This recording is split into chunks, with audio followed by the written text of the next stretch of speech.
Hello and welcome to the X-Files Revisited. We are on to Season 3, Episode 21, Avatar. Ryan, why don't you tell us a little bit about the legacy of this episode?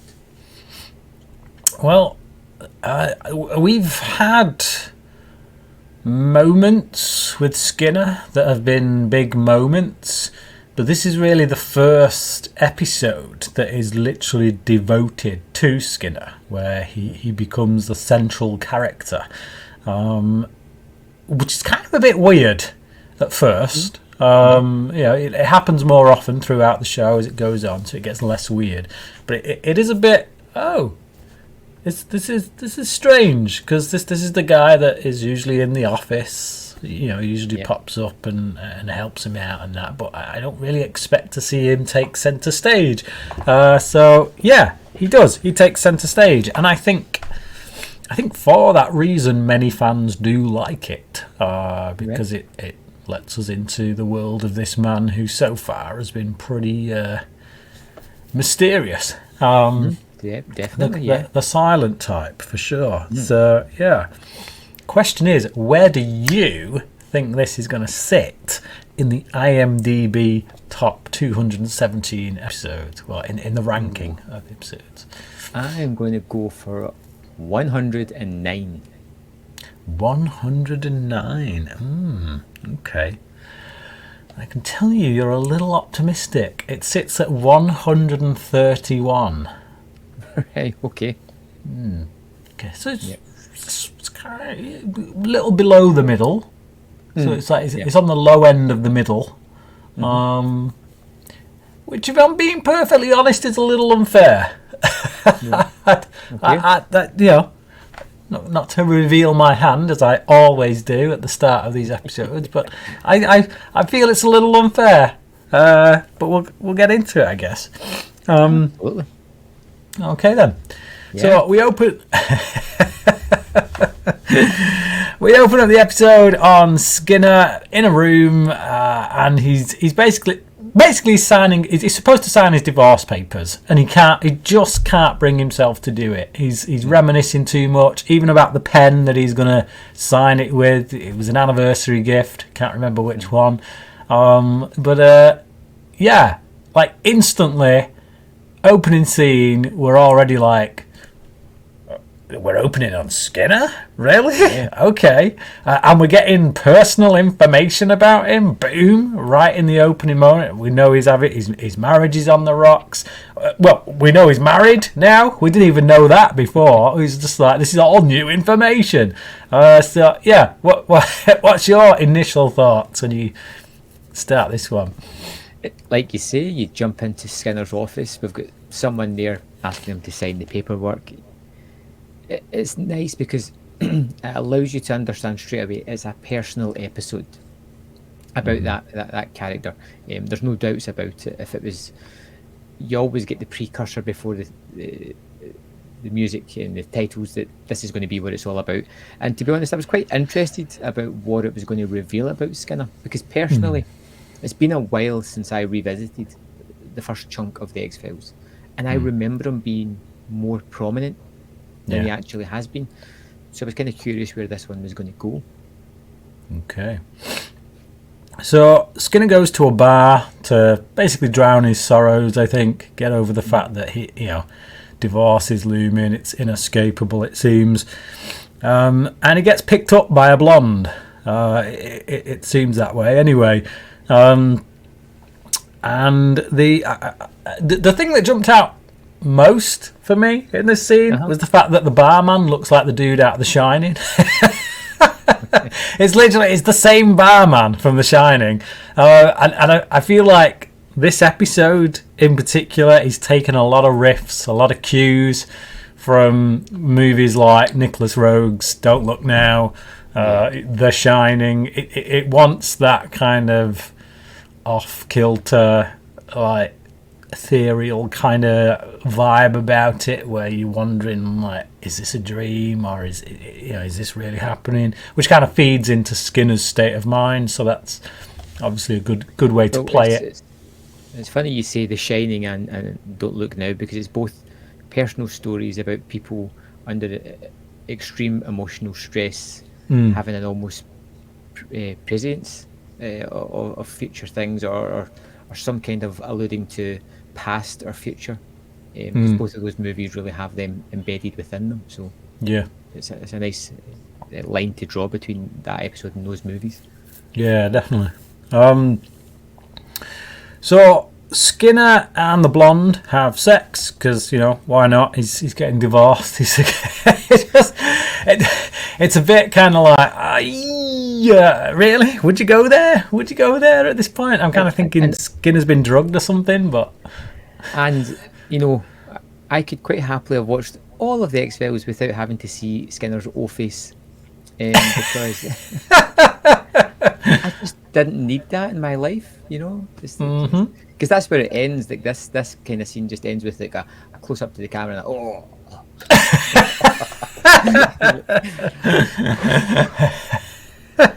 Okay. Right. So that was O-face. His O-face. Because at first it sounded like he said office. Or orifice. Orifice. Just for those people who are no doubt going to leave I can't understand his accent comment on our video, which they do every week. Thank you for that, people. It never gets old. So as they're having sex, Skinner looks up and sees the one thing you do not want to see when you're having sex.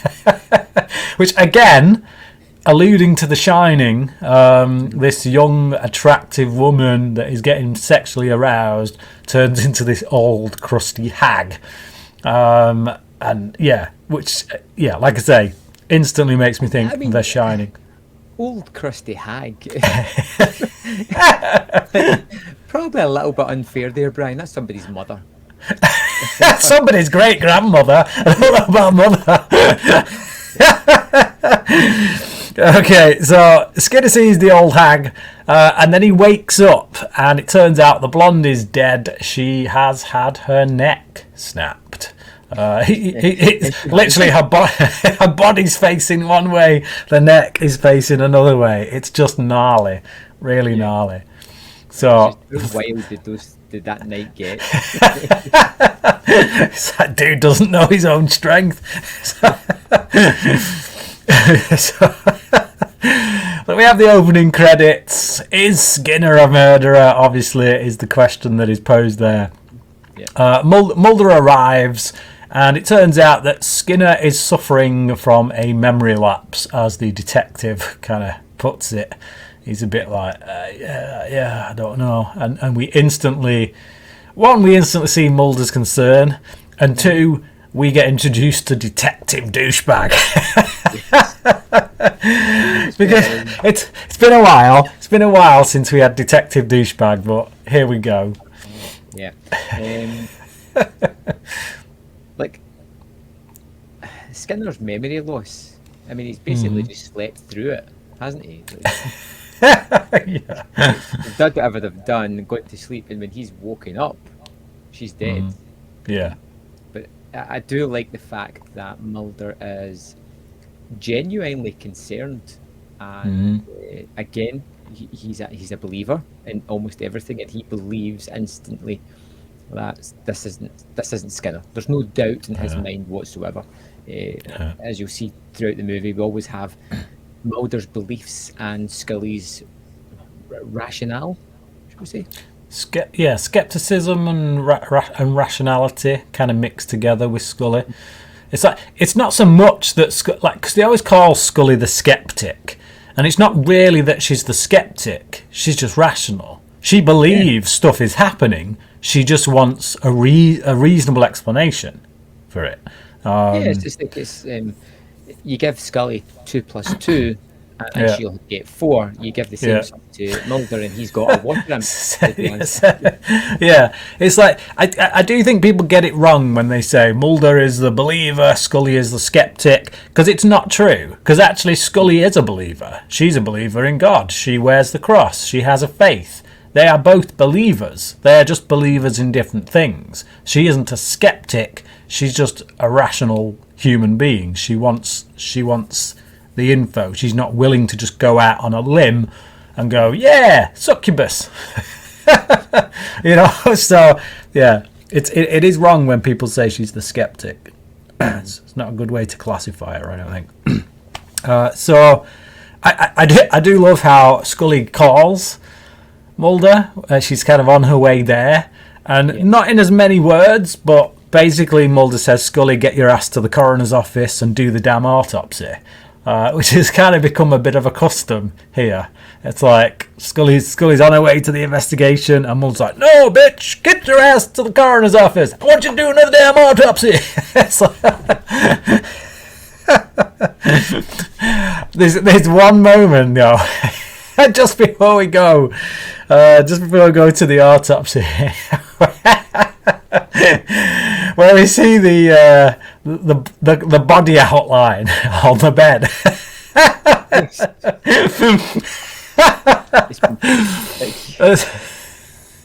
Why?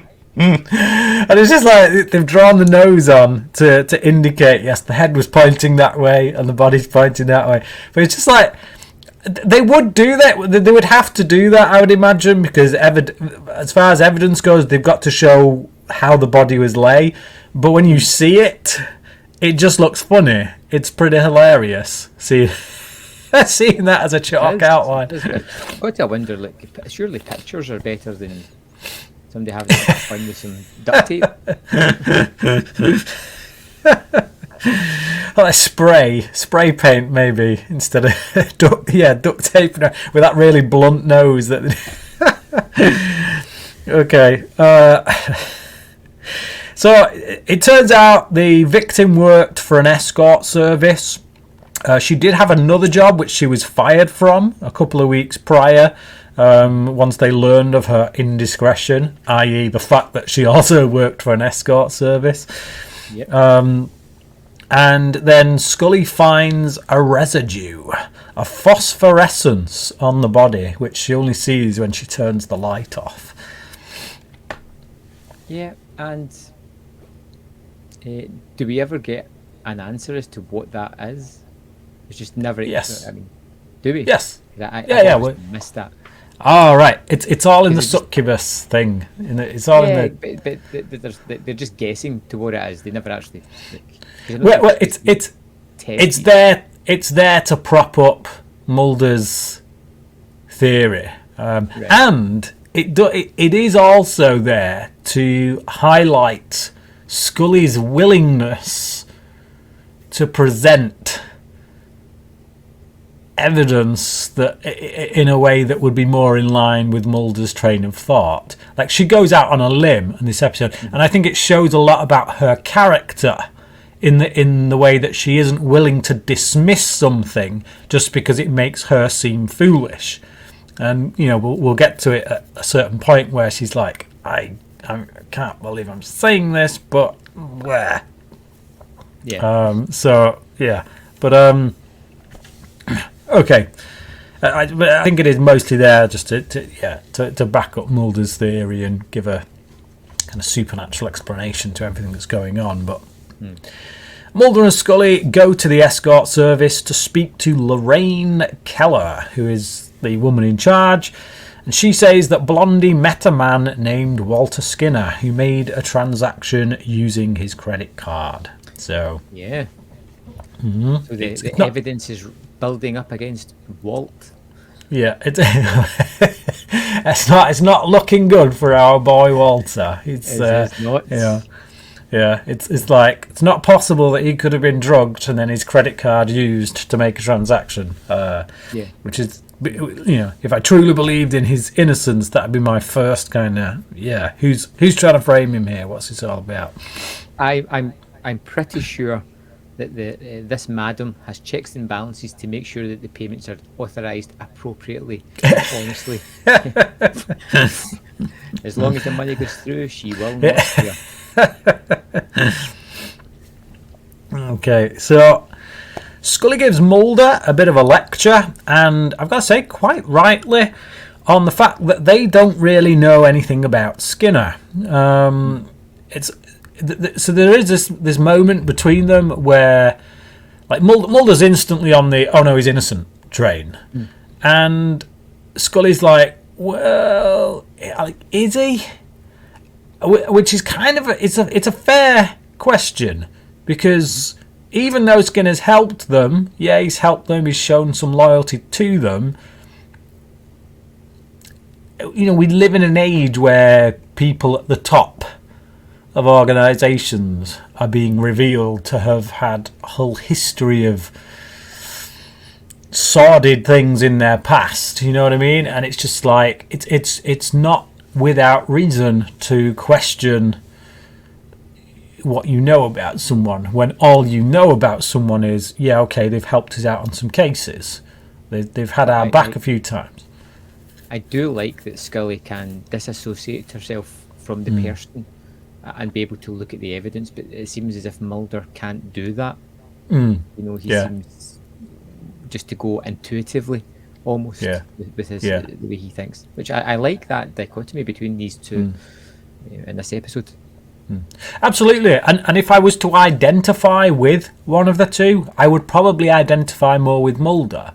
I am that kind of person where I want to believe the best in people, especially people that I personally have grown to trust, even if it's people that actually when I think about it, maybe I don't know that much about them personally, but I want to believe the best in them. I feel like I'm friends with them, and therefore I want to trust them. I want to give them the benefit of the doubt. So I think in that regard, in this situation, I identify more with Mulder. I think I would be more like Mulder.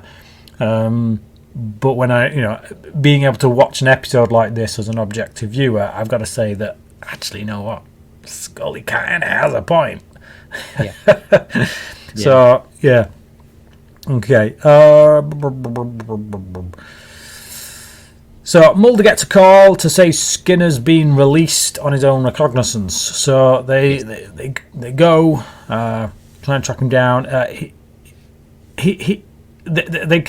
They track him down. They kind of pull him to one side, and he looks shocked when they tell him that Blondie was a prostitute, like totally unbeknownst to him, which suggests that he didn't pay for the night, that it was just something that happened, i.e. she seduced him and he just thought it was, lucky night. And it's just like, which obviously suggests that they did indeed use his credit card fraudulently. So he looks shocked, and then he sees an old woman, the same old woman that jumped him on bed, the hag, and he runs over to her. She kind of disappears, and then it's that "don't look now" thing. It's the red coat. I'm going more with "Don't Look Now" rather than Schindler's List. But it's we're in total different territory if we go down the Schindler's List. Yeah. Nick, definitely "Don't Look Now." So he sees the woman, goes over, turns around, and it turns out to be his wife, who I would describe. There's no way you can confuse that old woman with the coat on to the other woman walking. Before he even grabs her, you're like, don't do that. Come on. Yeah. Don't be an idiot. Have you seen "Don't Look Now"? And I see, and everybody in this street is wearing either grey or black. One person wearing a red coat. Yeah, we're back in Tombs territory, aren't we? Where everything goes grayscale, except the person he's focusing in on, who has a red coat. Yeah. Okay, so I've got to say, Skinner's wife, I could never place it before until now, but she looks like a cross between Sigourney Weaver and Courtney Cox. If you put Sigourney Weaver and Courtney Cox together, like you probably can't picture her now because it's been a while, like you've whatever. But if you watch it again, when you watch it, just think Courtney Cox meets Sigourney Weaver. Probably more Sigourney Weaver than Cox, but yeah, definitely a cross between those two. So she tells them a bit about Skinner's wall of silence. But how Mulder was one of the few people from work he'd mentioned, and she asks Mulder if he thinks he did it, to which Mulder obviously replies, no, he didn't. Have faith. But it's a nice little scene. Yes. What do you think of Mulder's reaction in that when she says, because she says that actually you're one of the few people that he actually talked about at work. Mm-hmm. I think it helps him be even more steadfast when he says no, he didn't. But I think her story about Skinner putting up a wall of silence, I think it's kind of apparent every time we've met the guy. yeah, it's that. Skinner, he's the eternal poker face, where it can be very pleasant and warm one scene and then totally antagonistic and cold the next. That's our Skinner. Mm-hmm. That's our boy. Yeah, I had the exact same thing written down, which is that I felt like it was unfair of her to, and I don't think this was a conscious thing, but it's almost like it's unfair to say, hey, he really respected you. You're one of the few people, or one of the only people from work he talked about, and I got the sense he has a genuine respect for you. Do you think he's guilty? It's like, where do you go with no. There's no way you're saying, well, I don't know. You're just like, what? Dead hook? Yeah. No chance! No way, man! So Mulder and Scully go to Skinner's office and find a bunch of agents rifling through his stuff. They are part of a team that is assigned to assess whether Skinner is fit to carry out his duties, which instantly kind of makes Mulder and Scully think, okay, that's what this is about. Yeah. That's what this is about. This is an attack on Skinner. They are trying to drive him out, and this gives them good reason to start searching his office and making him look like he doesn't belong in the job. Yeah. And we get to meet is it Benniconi, or is it Benniconi, the investigating guy, kind of douchebaggy guy. Oh yeah. I didn't get his name. I always just refer to these guys as suit number one, suit number two. It's just that generic suit guy. But although there is one dude who's questioning Skinner a bit later, where I'm sure he's been in it before. I'm sure he may have even been one of those guys who was with Blevins back in the pilot episode. But I don't know. Okay. Don't quote me on that. Don't quote me on that. He's a Vancouver actor, so it's very, very likely we've seen him in the X-Files at some point. Maybe not the same guy. So yeah, okay. Scully learns that Skinner has been receiving treatment for REM sleep disorder. He's been having a recurring dream about an old woman suffocating him. Mulder instantly jumps to succubus. I love this scene because there's a moment where Mulder is so dismissive where he's like, you think it's like night terrors? No. And it's just in Scully's like, no. And then she's like, REM, and he's like, yeah, but let's go further. And instead he brought back. And then he's got this book at hand. He just whips out and instantly opens it to the page, and he's like, look. There's a little bit of light reading, succubus Saturdays. It's like, I just love how that's what he jumps to. That's what, not night terrors, not like, ever so often there are times when Mulder seems like actually, it feels like Scully's really trying to stretch to get the science. This is not one of those cases. This is one of those cases where it's like, Mulder, please don't go in court. Please don't go in court with this.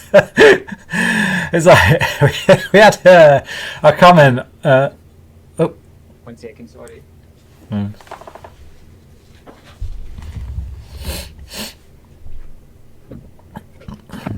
I'd locked somebody out. All right. We had a comment recently on our Pusher review where they said about how Mulder should just never be allowed in court because every time he goes into court, the case gets thrown out. He went into court with Toombs, the case got thrown out. He goes into court with Pusher, Robert Patrick Modell. The guy walks. It's just like, whatever you do not let Mulder in the courtroom with his theories and his evidence. It's like, just, so yeah. If he comes at you with this succubus stuff, Mulder, you stay out of the meetings. Stay away from Skinner's little trial thing. You're not needed. Okay. So yeah, but classic Mulder moment. I would love for somebody to edit together a reel of all these moments where Scully presents a scientific theory and then Mulder goes, succubus. Things like that. It's just classic. Okay, so it's often said. So this is what comes out of Mulder's thing, and this is where Scully goes, "Oh, okay. I hate that I have to point this out, but here we go." Because Mulder says that it is often said that a succubus is said to leave a phosphorus light upon the bodies of its victims. And Scully shows Mulder the body, but the phosphorus has gone. So, yeah, and when Scully rings the lab for the test results of the substance she sent off, they say that the packets she sent to them had no testable substance in it. In other words, someone has intercepted the packet, emptied it of anything, or swapped it for an empty packet. It's basically, there's just nothing there. It's gone. See, this is what made me think it was something that the guys had used to subdue them, rather than the kind of succubus thing. That's why I was thinking, what the end of it. That is a good shout. Was it was over our mouth and nose? That's a very good shout. Skinner probably had the same stuff on him to knock him out as well, which is why he was in such a deep sleep and can't remember anything. Yeah. And if it's been in the drink, then obviously that's where it's going to be, isn't it? If they've had the drink spiked and stuff. So no, that's a real good shout actually, and it does beg the question, why didn't they throw that out there as a I think at the very least Scully should have during their talk when she was showing Mulder the body, she should have said something along the lines of, Mulder, let's not jump to the succubus conclusion. This could very well have been something she was poisoned with. So it leaves that air of mystery and doubt as to, well, which is it? Is it succubus? Poison? But I think, to be honest, your theory makes far more sense. And maybe that's why they left it out, because if you leave it out, it takes away that. Yeah. Although it doesn't really, because you still have the old hag that Skinner sees, so you still get the. So I think actually throwing. Well, I take away from this episode that she's almost like a guardian angel, warning him of danger, and she doesn't really get. She doesn't interfere with the real world. She's only there to alert him to something that could be damaging, and I think everything else is the two men in black almost that's done with the physical stuff. My take, anyway. Yeah, but I do think it would have added something to have Scully present that theory, so then you're free to, Because otherwise it doesn't make any sense for them to intercept that. It's just okay. That's a half star off. Yeah, I would actually. I'd knocked it down a little bit. It's got to be said. So Mulder says that Skinner is scared because he doesn't know he didn't do it. Which is So that is a mouthful, but it's but I do like that. I do like that comment because it really does get into the head of Skinner right now. If you think about where he's at, he's going to this clinic to be tested for this REM sleep disorder. Because of that, he's kind of the mind that he very well could have done it. So he's walking around the place thinking, holy crap, I may have killed this woman. Led me back to I felt they'd both been drugged, because the after effects of certain drugs are just complete disorientation and unsure of things that have happened, and obviously presented with the evidence after the fact. He may have been responsible for this. Yeah.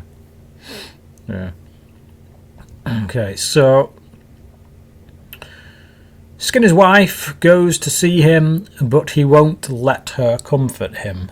So this is a scene that we kind of needed, I think, in because it's really the only scene we get between Skinner and his wife where they're talking to each other. Obviously, we get a scene later on where he's talking to her while she's in a coma, kind of thing. And we had the scene where he kind of turns her around, but then he gets the heck out of Dodge straight away. So we kind of need this. It doesn't advance the story forward, the way that a scene should, really, arguably. I'm not sure we learn any more about them as characters, but yet it still feels somewhat essential. The thing that I'm not 100% on, and I could be misreading things, and I probably am. I felt as if she was trying to get extremely close with him during this sequence, ignoring the fact that even though they're still married, he's just slept with someone else. Like, I know the marriage is on the way out, but like she's almost brushing over that fact. Yeah. The reason all this is happening because he went to bed with a strange woman. Yeah, but the thing is, they've not been living together though, have they? No. And they are literally like, he was supposed to have already signed the divorce papers. So I think in her mind, it's like, it's a weird. I mean, I can't really comment on it because I've not been there. I'm not there. It's like, it would be a very weird situation. But I also feel like they're in this kind of tentative moment where if they don't try and save it now, that's it. Like, they're literally about to sign on the dotted line, and I feel like in many ways this is her last kind of olive branch, her last kind of, can I get close to him? Will he open up? And of course the answer is no, and she has to just walk away. But I do feel, I don't get the sense from it that it's like she's trying to make moves to get into bed with him in that moment. I just feel like it's more of a, will he open up to me emotionally kind of thing. And yeah, like I say, no is the answer.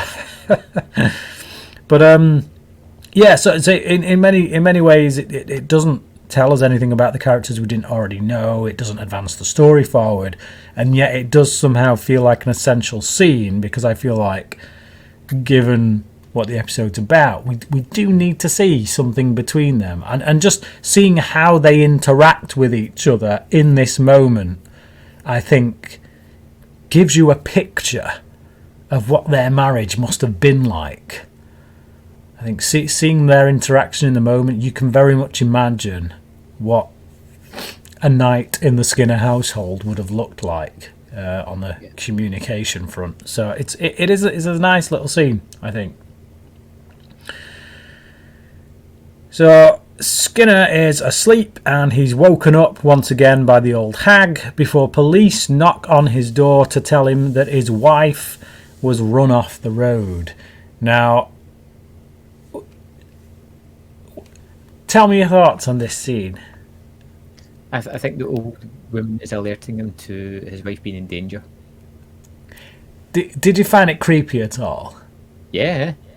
Yes. Right. Good. Thank you. Because this is the scene that last episode, I think, when you asked me about this one, this was the scene I was talking about when I said it really freaked me out.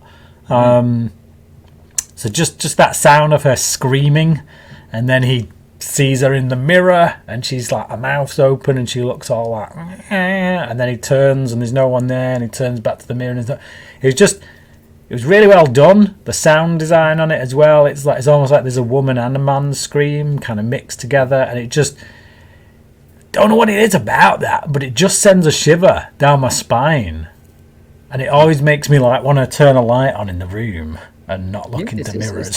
It's like Invasion of the Body Snatchers, when the people used to point and scream. It's just disturbing. Yeah. Kind of horrifying. And again, I think it does harken back to Don't Look Now. If you think about the end of Don't Look Now, when you eventually see that old woman. Have you not seen it? No, don't see it. Just don't see it. Like, in case someone hasn't seen it. Yeah, right. Well, it's one of the most famous film endings, in cinema. But it's just like it makes me think of that moment, and that moment really like, it's just unsettling, because it's like it's just something off about it, and it's like, it sends a shiver down my spine. It's got to be said. So it is. Like there's been a lot of stuff in the X-Files up till now that I've kind of thought, that's a bit icky. Oh, that's disgusting. But I think this was the first moment where I got a genuine sense of, that actually quite spooked me.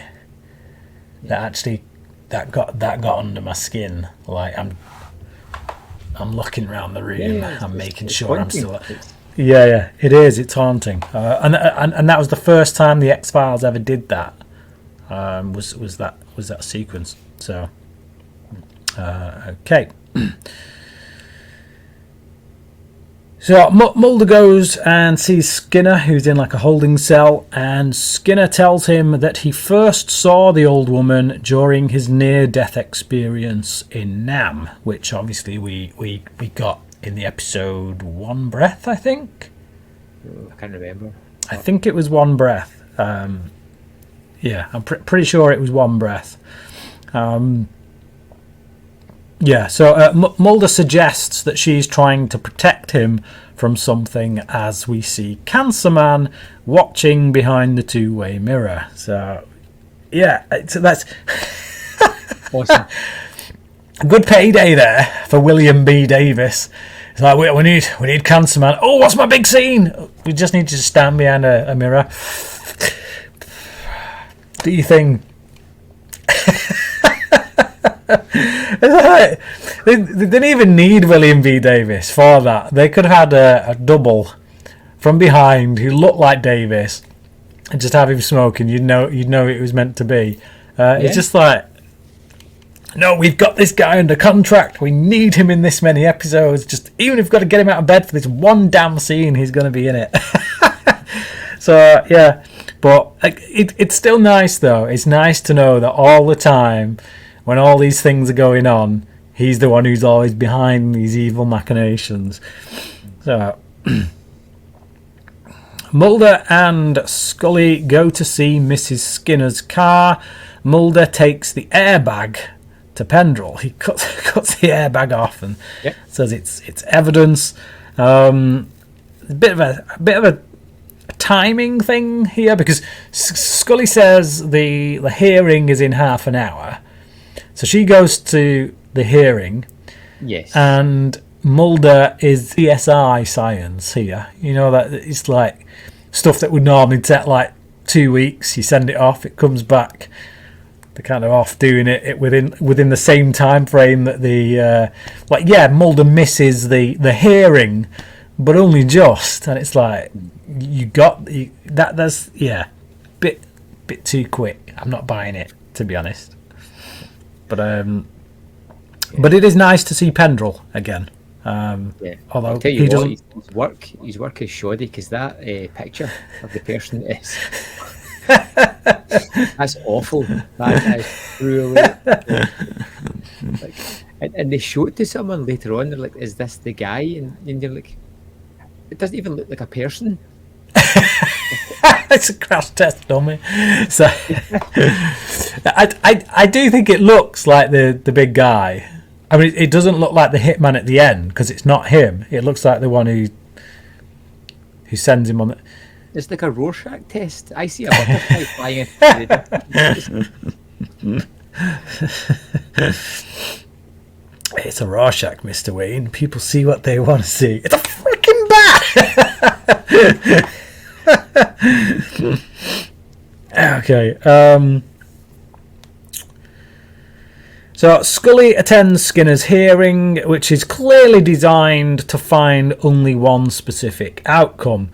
I do love Scully in this sequence, though. Everything they throw at her, she remains calm, she remains collected. I feel like if it was Mulder in this situation, he'd get well hot under the collar, he'd have an outburst, he'd accuse people, whereas Scully stays very focused. She carefully considers her words. She says things in such a way that won't entrap her.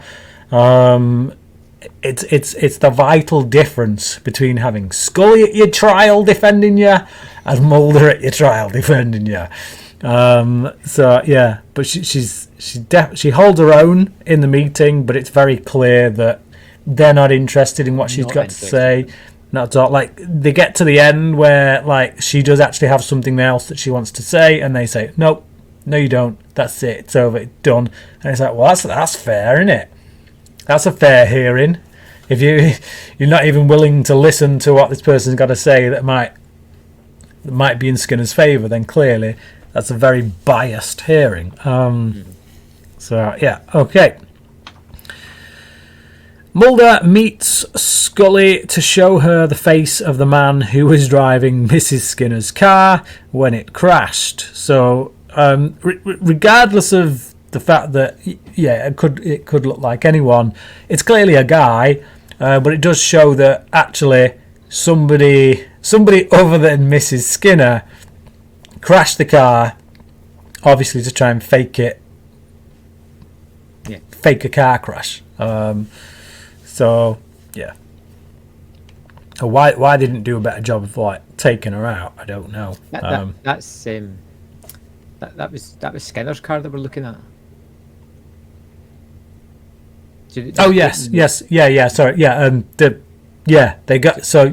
They used Skinner's car to ram her off the road. Obviously got airbagged in the face. But again, still begs the question. Well, they didn't need to kill her, did they? They just wanted to make it look like Skinner had rammed her off. So whether she died or not was inconsequential. Okay. So yeah, so he says they're trying to remove and disgrace Skinner in order to weaken them because of the support he's given them. So basically, which does. I'm glad they highlight this, really. I'm glad that Mulder says this out loud, because the truth is, I think at many points you have to ask yourself, how have the X-Files actually even stayed open? How have they stayed in business?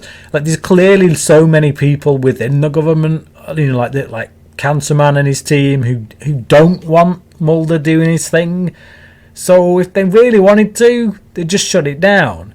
And the one obstacle, the primary obstacle in preventing that, I guess, is Skinner. So in that regard, you know, it's nice to see Mulder highlighting the fact that actually Skinner is our greatest ally, and without him, we're kind of lost. So I think it's in that moment that Skinner becomes the third member really of this team. It's when you have to acknowledge just how big of a part he plays in them being able to do what they do, which is nice. And also their responsibility in what's happened to him. Yes. Because he gives them so much leeway. Yeah. It's a way of getting at them. Yeah, absolutely. So Mulder and Scully go to see Lorraine Keller again, only to find she's jumped from a tower block window. They see one of the escorts that they'd seen earlier when they'd previously been, and decide to speak to her instead. She tells them that the man in the photo is the one that hired Blondie, under the name of Walter Skinner, presumably. Yeah. They get her to call him to ask for money so that she can leave town. All as a ploy to kind of draw him out, and they can capture him. But there's a really nice reveal when it's like, actually, he's already watching them from his car outside the diner. That's a fantastic reveal. That just... Because it doesn't even allude to the fact, it plays off both sequences of what's happening, and once it's done and the trap is set, boom, they're one step ahead of the good guys, which puts a lot of weight and worry onto the characters that we love and want to see survive. The focus puller earned his money that day. Definitely did. Yes. So, right, Skinner goes to... Hang on. Yeah. Skinner goes to see his wife in hospital and says he's not signing it. So he starts talking to her and he says he's not going to sign the papers. It's a really nice moment, and I actually got quite... now that she's unconscious and can't listen, which is Skinner, basically. That's Skinner, because he can't talk to someone when they're awake. He tells them all, his private thoughts when they can't actually respond. But it did get me quite emotional, I got to say, because you realise that Skinner does feel these things, and it's just that, and just the stuff that he's saying when he's on about like the stuff I've got to deal with each day. I can't bring that home to you. But knowing that you were there at the end of those days was the only thing that kept me going through, and it was just it was quite touching. I was touched. But anyway, she wakes up as the old hag at first. It's like the machine start. Yeah, the machine starts going off like a house, like a radio. Yeah. Not like a piece of hospital equipment. I hear that sound in the morning. I hate it, so I recognise it instantly. So he goes running off. He's about to fetch a doctor, and then he looks through the window and sees her, and it's the old hag. And he comes back into the room, and it's his wife, and he's like, "Whew!" But she's kind of awake, and she just says, "Listen to me. Listen to what I've got to say." So Mulder and Scully are waiting with a bunch of renter cops at the hotel for the dude to show. He sends another man instead. So the guy that they were talking to, the guy from the photo, the airbag photo, he's not the one who shows up. He sends the one that passed him the phone. See, I can recognise. I see the facial resemblance in that photo. So the guy on the airbag isn't the one who showed up. So he sends another man instead, and Skinner shows up, shoots this man before he manages to reach his target. I'd have liked a bit of fisticuffs. It's got to be. We've seen Skinner be a badass before. He's gone toe to toe with X. He's taken a few beatings from Mulder and Krycek. Admittedly, Krycek needed another two guys with him in order to do it, but Skinner's a scrapper. He's not one to go down easy, and I like to see him get into it. So it would have been nice to have him kind of crop up, like rock up there just as the guy's about to shoot, and then have him wrestle this guy to the ground, and then have a bit of a fight, wrestle for the gun, and boom, he just happens to cap the guy. but it's done in a, oh, we hear gunshots, who got shot? And it's like, well, it weren't Scully, we know that much. If it ain't Skinner who's shown up, we know what's happened. Scully's wrestled this guy to the ground and shot his ass, because let's face it, she's the only one who would. Can we just talk about the girl for a moment, who gives one of the best and then worst acting jobs I've ever seen? Because when Scully comes in, like, she's so natural. She's just like, oh yeah, I've been kind of busy, and then she's like suddenly like, yeah, she's like, kind of as if someone's just appeared magically behind the door, like with a gun in his hand. You're just like, oh. Yeah. It's like, what have you been doing this whole time? Yeah. It's just been stood behind the door watching you wash your hair. Okay, That's so it. Lather, rinse. No. do you need a product for chemically treated hair? It's like Donny Faster showing up again. Okay. Skinner removes the police tape from his desk, and Mulder and Scully come in, tell him that the two men cannot be identified. Mulder challenges Skinner to tell him how he knew to be at the hotel, and Skinner puts up his wall of silence. Yep. Just reverts back to his old ways. So thank you both. You can leave now. I'm done. Something's definitely happened though, and he's just unwilling to share, isn't it? Which is just difficult. But I like the fact that he's obviously experienced something that he cannot rationalise or explain.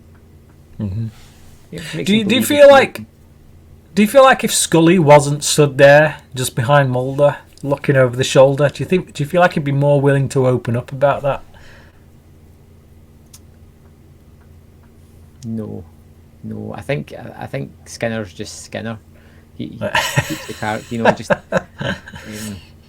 I think he would just. I don't think he'd want to verbalise it.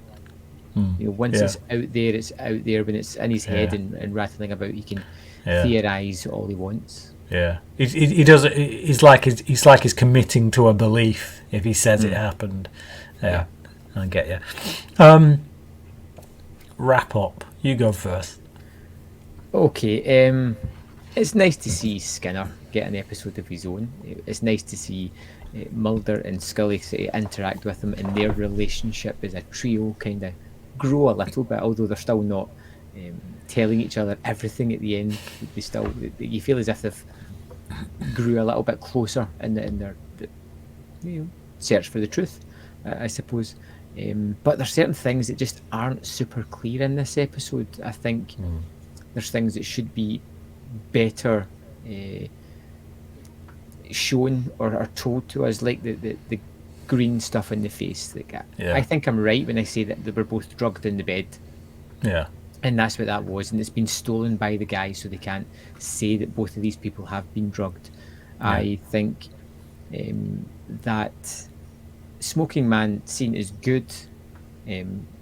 Now, obviously, we know he's behind all this, but it's not really out and out said. If you had a phone call with him talking to the two guys or something, just to allude that it's all been from him in some way or other. I like the episode, but I don't love it. I do like seeing more of Skinner. For me, it's probably a 3 out of 5. Okay. Yeah, I'm not overly bothered by the Cancerman thing. I think just seeing him there tells you all you need to know. Like if he's not there, this could just be any random government thing. The fact that he's there just once, he doesn't need to say anything. We don't need to see him talking to those guys. It tells us all we need to know. He's at the centre of it all. So that's not a concern for me. The phosphorus thing, I think you're right. I think, again, all it needed was Scully to present to Mulder the idea that actually, before you go jumping on your succubus bandwagon, Mulder, what if that was a poison? What's that? What if that's how they got drugged, and that's why he can't remember anything? But I think the fact that we are suggesting this shows you that it is there for you to allude to that conclusion. It just wasn't very overt. Beyond that, the only negative on top of that is that, like I say, I'd have liked a bit more of a showdown at the end, just to have, but that's just my kind of, the whole hearing gunfire, who's got shot. It never, in a show like this, it never gets you. It's never that dramatic, because you know fully well, Scully hasn't been shot. It's not going to be the girl, because Scully's there protecting her. So yeah, clearly the hitman's going to have been shot, and you knew where that was going, basically. Yeah. So it would have been better, more dramatic, more tension filled, to literally show Skinner arriving and getting into a dust up with this guy, and maybe have the escort woman kind of getting in between, and maybe being the one who kicks the gun over to Skinner. So it would have just made that moment a bit more tense, a bit more satisfying. Beyond that, I think this is a really good look into who Skinner is, what kind of man he is, what he's all about, why he's so silent, and having him bare all to his wife when she's not able to hear it. It's a good way of getting him to open up without getting him to open up. So yeah, I like it. I think it's a very good study of the character, and I did enjoy it. I think I think it holds up pretty well. I'm going to give it a 4 out of 5. Right. Okay. So, Brian, tell me a little bit about Quagmire. Quagmire is